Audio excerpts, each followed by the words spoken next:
initially when we cut. I think we did it in the first budget deficits and when I first became governor in 2003-2004 time period. Governor, first I just have to say I'm not normally starstruck, but I have to say you are strikingly attractive in person, so I just want to get that out of the way.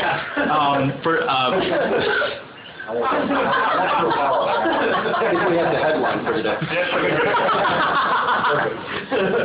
You have a very good presence. I just wanted to ask, you made a lot of headlines recently with policy statements saying that you would. One thing you would advocate for as a presidential candidate, should you be elected, would be the reinstatement of the Don't Ask, Don't Tell policy to the U.S. military. And I was just wondering, how would you defend that statement to someone who says you don't have proper experience with how the U.S. military works in terms of how it's implemented and and to say that this should be reinstated now once it's been repealed? Well, first of all, one of the main reasons I favor Don't Ask, Don't Tell is because when they did a survey of the military, it came back, the broad military was slightly in favor of repealing it and didn't think it was either in favor of it or didn't think it would have a negative impact on the capabilities and morale of the military. However, this is the important point, when you look at the results of that survey or a similar survey for combat units, and look at the testimony of the key combatant commanders before Congress, it tells you a different story. They don't support it. They're concerned about its impact on combat operations and combat effectiveness.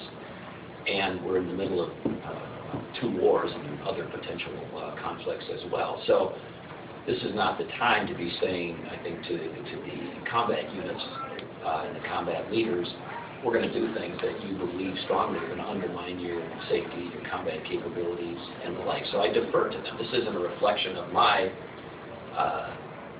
lack of experience in this area. It's a reflection of people who live it, breathe it, put it out there for the country every day in a combat context, saying, almost the majority of them, don't do this, don't repeal it.